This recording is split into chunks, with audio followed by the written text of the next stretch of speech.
ನಮಸ್ತೆ friends, welcome to taste and tell. Saturday morning ಟಿಫನ್ಗೆ ನಾನು ಚಪಾತಿ ಮಾಡಿ ಹೀರೆಕಾಯಿ ಗ್ರೇವಿ ಮಾಡ್ತಾಯಿದ್ದೀನಿ. ಇದಕ್ಕೆ ತೆಂಗಿನಕಾಯಿ ಕಡಲೆ ಬೀಜ ತೊಗೊಂಡಿದ್ದೀನಿ. ಸ್ವಲ್ಪ ನಾನು ಒಂದು ಹೋಲ್ ಫುಲ್ಲು ತೊಗೊಂಡೆ. ತೆಂಗಿನಕಾಯಿ ಮೇಲೆ ಸ್ಕಿನ್ ತೆಗೆದುಬಿಟ್ಟೆ, ವೈಟ್ ಮಾತ್ರ ಹಾಕ್ತಾಯಿದ್ದೀನಿ.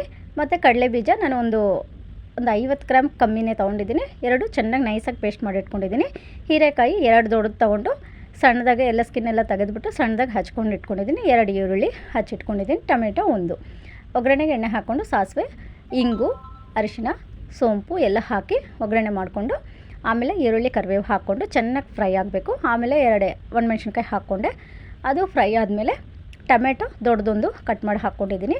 ಟೊಮೆಟೊ ಸಾಫ್ಟ್ ಆದಮೇಲೆ ಸ್ವಲ್ಪ ಧನಿಯಾ powder 2 spoon, chilli powder 2 spoon, ರುಚಿಗೆ ತಕ್ಕಷ್ಟು ಉಪ್ಪು ಇಷ್ಟು ಹಾಕ್ಕೊಂಡು ಚೆನ್ನಾಗಿ ಮಿಕ್ಸ್ ಮಾಡಿಬಿಟ್ಟು 1/4 ಲೋಟ ನೀರು ಹಾಕ್ಕೊಂಡೆ. ಅದೆಲ್ಲ ಉಪ್ಪು ಖಾರ ಸ್ವಲ್ಪ ಎಲ್ಲ ಮಿಕ್ಸ್ ಆದಮೇಲೆ ಹೀರೆಕಾಯಿ ಸಣ್ಣದಾಗಿ ಹಚ್ಚಿರೋದು ತೊಳೆದು ಹಾಕ್ಕೊಂಡಿದ್ದೀನಿ. ಹೀರೆಕಾಯಿ ಒಂದು ಅರ್ಧ ಬೆಂದ ಮೇಲೆ ನಾವೇನು ಪೇಸ್ಟ್ ಮಾಡಿ ಇಟ್ಕೊಂಡಿದ್ದೀವೋ ಆ ತೆಂಗಿನಕಾಯ್ದು ಅದನ್ನು ಹಾಕಿಬಿಟ್ಟು ನೀರು ಎಷ್ಟು ಬೇಕೋ ಅಷ್ಟು ಅಡ್ಜಸ್ಟ್ ಮಾಡಿಕೊಂಡು ಕೊತ್ತಂಬರಿ ಸೊಪ್ಪು ಹಾಕಿ ಒಂದು ಕುದಿಸ್ಕೊಂಡು ಇಳಿಸ್ಕೊಂಡ್ರೆ ಟೇಸ್ಟಿಯಾದ ಗ್ರೇವಿ, ಹೀರೆಕಾಯಿ ಗ್ರೇವಿ ರೆಡಿ ಆಯಿತು. ತುಂಬ ಟೇಸ್ಟಿಯಾಗಿ ಬಂದಿತ್ತು. ಇದಕ್ಕೆ ಚಪಾತಿ ಲಟ್ಟಿಸ್ಕೊಂಡು ಒಂದು ಕಡೆ ಹಾಕ್ಕೊತಾ ಇದ್ದೀನಿ.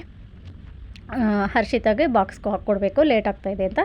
ಫ್ರೆಂಡ್ಸ್, ನಾನು ಅಪ್ಲೋಡ್ ಸ್ವಲ್ಪ ಲೇಟ್ ಮಾಡ್ತಾಯಿದ್ದೀನಿ. ಅಕ್ಕನ ಮನೆಯಲ್ಲಿ ಮದುವೆ ಹತ್ತಿರ ಬರ್ತಾಯಿದೆ, ಕೆಲಸಗಳು ತುಂಬ ಇತ್ತು.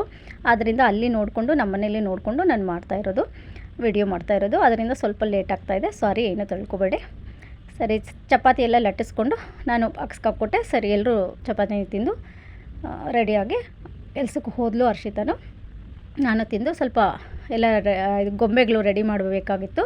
ಒಣಕೆಗೆ ಗೊಂಬೆ ಮಾಡಬೇಕಾಗಿತ್ತು. ಅದನ್ನು ರೆಡಿ ಮಾಡೋಕ್ಕೆ ನಾನು ಬೇಗ ಮಾಡಿಬಿಟ್ಟು ಕೂತ್ಕೊತಾ ಇದ್ದೀನಿ. ಇದು ಫ್ರೆಂಡ್ಸ್ ಇವತ್ತಿನ ಟಿಫನ್ನು. Thank you friends. See you in the next blog.